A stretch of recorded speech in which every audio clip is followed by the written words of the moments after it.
বিকেল বেলার সূর্যের আলো আমার পুকুরের উপরে পড়েছে, সেখান থেকে রিফ্লেকশন হয়ে দেখেন কত সুন্দরভাবে আমার পুকুরের পাড় ঘেঁষে খামারের উপরে পড়েছে।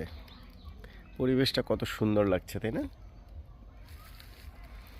আমারও হঠাৎ করে দেখে কেন যেন মনে হচ্ছে যে একেবারে ঝা চকচকে একটা পরিবেশ সৃষ্টি করে আমার বাড়ির পরিবেশটা নতুন একটা রূপ ধারণ করেছে।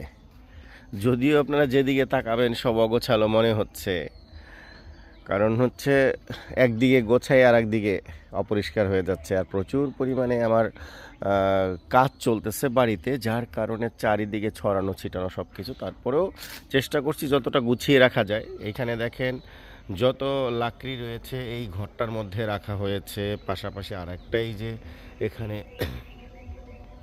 লাকড়ির জায়গা তৈরি করা হয়েছে। সব কিছু মিলে তারপরেও পর্যাপ্ত পরিমাণ, যেহেতু বেশ কিছু গাছ ফাড়িয়েছি সেই তক্তা ছড়ানো ছিটানো শুকানোর জন্য, যাতে সেগুলি কাজে লাগানোর ক্ষেত্রে আমার ভালোভাবে করতে পারি, লাগাতে পারি। কারণ ভেজা গাছটাকে যদি আমি রেখে দিতাম কাঠগুলিকে, তাহলে এটা নষ্ট হয়ে যাওয়ার সম্ভাবনা ছিল।